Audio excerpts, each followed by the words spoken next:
When writing, to start a story is tricky because we have to consider something that we might otherwise choose to abject from, and that is locating time. Whilst as a reader you sit down and enter a book through an episodic dimension of time in which you follow event after event leading nicely to the end, a writer faces a decision as to when in their characters' lives a story truly starts. And this segmentation of a fictional life into a pattern that makes most sense to your supposed reader is what Paul Ricoeur describes as the dissolution of the chronological into the logical. Today I want to talk about 3 books and their first chapters, which I think utilise time in interesting ways and to great effect in telling a story before it's even told. First chapters are important. Whilst they may not be your first impression of a book, note that we have cover designs and synopses to do this job.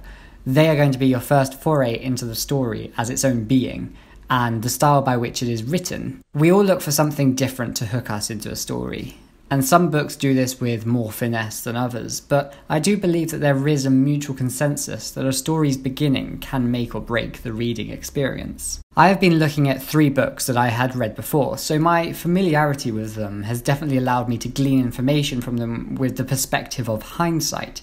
And that's an interesting perspective given the nature of narrative time, particularly as we will see together in these books. I chose them also because of the way I felt they interacted with each other in small ways, as if they were conversing or simply being within a sense of narrative historicity. Haruki Murakami's Norwegian Wood is the story of Toru, who is drawn to reflect on his past as a student and examining his first love for Naoko and the strong character of Midori. On the inverse, Strange Weather in Tokyo by Hiromi Kawakami tells of Tsukiko, a woman in her 30s whose life collides once again with that of her former secondary school teachers, who she still to this day refers to as sensei. As the story progresses, we feel a reflection of the being now over what once was. Finally, David Mitchell's Number 9 Dream, a titular nod to Murakami's book, finds the reader moving between the reality and fantasy of Eiji as he tries to understand his past through the context of finding his father and a different future. Each book is told through the first-person perspective, with Murakami and Kawakami choosing to utilise the past tense and Mitchell the present. Yet, despite this, each one has a unique spin on the temporality of their story, which helps to colour the narrative in a way that creates a sense of nostalgia, both the nostalgia of something that once was, and the nostalgia for something that could be.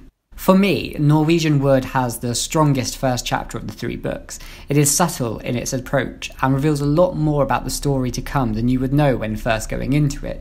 In fact, all 3 books were clever in their displaying of motifs and themes that are integral to the overall story, and nestled them into their openings in ways that almost felt like they are telling a different story to your subconscious than the one you may physically be reading. The first line of Murakami's novel is, "I was 37 then, strapped in my seat as the huge 747 plunged through dense cloud cover on approach to Hamburg Airport." This positions the narrator as both existing outside of the time of the story, a voice that is relaying a moment, but also within a bound place. The age of being 37, which would make sense for this narrator to have been 37 when this book was first published in 1987, but also the physical location of Hamburg, Germany. By the time we turn over the page, after the first natural beat of the scene, we read, 18 years have gone by, and I can still bring back every detail of that day in the meadow. The levels of existing within a temporality here increase as we are then transported to 18 years before the time that is being remembered from the time our narrator is delivering the story. These 3 levels of time can tell us important things about the story we'll be following. Firstly, it is being told from a man of indeterminate age who has been driven to write about a woman who he fears forgetting. Secondly, the role of music, and particularly the song Norwegian Wood, is going to be a vehicle for accessing memory, as when he is 37, it is the song that makes him think back to the 18 years prior. Finally, the main story we are being told is a memory and subsequently drenched in wistfulness and nostalgia, but doesn't have a necessarily happy ending, for the chapter closes with, "The thought fills me with an almost unbearable sorrow, because Naoko never loved me." This is ultimately a romance story, although the plot, I know, covers more than just simply a romance. Interestingly, a lot of the character exposition that we find within this chapter is of Naoko, not our narrator Toru, and it is presented in a way of how Naoko is in contrast to what Toru is thinking. The differences between the two characters is what helps us to see who each are, and how this acts as a premonition for what is to come. Similarly, Kawakami's Strange Weather in Tokyo follows a similar pattern, though not as complex. We see that the story we're being told has already happened when Tsukiko says, "Several years ago, we sat beside each other at a crowded bar near the train station, and after that our paths would cross every now and then." Once again, we see that the narrator is speaking to us from a time after the story is being told. So this suggests that information we are subsequently privy to will inform us of what is to come due to the narrator's hindsight. However, the chapter does not end on a cliffhanger or a twist that reveals as to whether we are going to have a happy or a sad ending, but we are still given insights as to the themes that may well be tackled. As we learn about the other character, Sensei, it is through the contrast to our narrator, much like Norwegian would. Since we are reading the thoughts of our narrator, that invokes the normal standards of what we expect from people inside this world. So when Sensei subverts these expectations, we learn what sort of character he is, and then subsequently the sort of character that Tsukiko is by her reaction. I heard a faint chirping and the sound of leaves on the branches rustling for a moment, and then it was quiet again. "Are there birds' nests?" I asked, but there was no answer. I turned around and Sensei was gazing at a newspaper. Not today's newspaper, but one that he had picked up at random from the ones strewn about. He was intently reading a page from the Foreign News Service that had a photograph of a woman in a bathing suit. He seemed to have forgotten that I was there. "Sensei," I said, but still there was no response. He was completely absorbed. "Sensei," I said again in a loud voice. Sensei looked up. "Would you like to read the newspaper, Tsukiko?" he asked me abruptly. The nature of Sensei's actions disrupts Tsukiko's expectations of how he should be reacting, and his final reaction catches her off guard. This sets us up for knowing what is the norm, according to Tsukiko, and what is not. And then at a later moment, when Sensei scolds Tsukiko for pouring the sake for herself when it is unusual for a woman to do so, she retorts with that he is just old. To this he agrees, and hairy, he adds. These moments, coupled with the irregular beats within scenes that change the direction of conversation and action, help to imply what sort of themes we should expect to arise throughout the story. Sensei's absorption in the old copy of a newspaper, and particularly the foreign news, followed later by the motif of age reflecting tradition and beliefs, tell us not the shape of the plot we should be expecting, but the issues our characters may face further down the line. These two moments in particular remind me of Tanazaki's Some Prefer Nettles, in which a couple contemplating divorce are distracted by the wife's father, who tries to imbibe the husband with knowledge of traditional arts in the hope of distracting him from the influence of the West. For me, this tells of the subtle insight into Japanese culture, the traditions versus the new, more westernized practices, and the differences in mindsets between two different generations. This particular technique of revealing themes over narrative direction seems to make sense, given the fact that Strange Weather in Tokyo doesn't really have a strict and deep plot. In contrast, Norwegian Wood utilises these moments of character development by showing the differences between Naoko and Toru to help lay the foundation of the direction of the plot. In fact, one could argue that everything that happens in this story happens on a much smaller scale within the first chapter. An example: let's see now, what was Naoko talking about that day? Of course, the field well. I had no idea whether there was such a well. It might have been an image or a sign that existed only inside Naoko, like all the other things she used to spin in existence inside her mind in those dark days. I think not only does this say a lot about the direction within which the story will take, alluding to the dark days, it plays on the notion of inventing, imagining, and remembering, motifs that are extremely relevant throughout this chapter, and of particular importance to Naoko when she says, "I want you always to remember. Will you remember that I existed and that I stood next to you here like this?" The role of these themes obviously inspired Mitchell, and you can see little moments in Number 9 Dream that are direct allusions to Norwegian Wood and Murakami's work in general. Number 9 Dream doesn't have chapters per se, so I'm talking about the entirety of the first part, which is, of course, almost quadruple the length of both chapters from the other two books. But there are glimpses within them of a possible Naoko existing.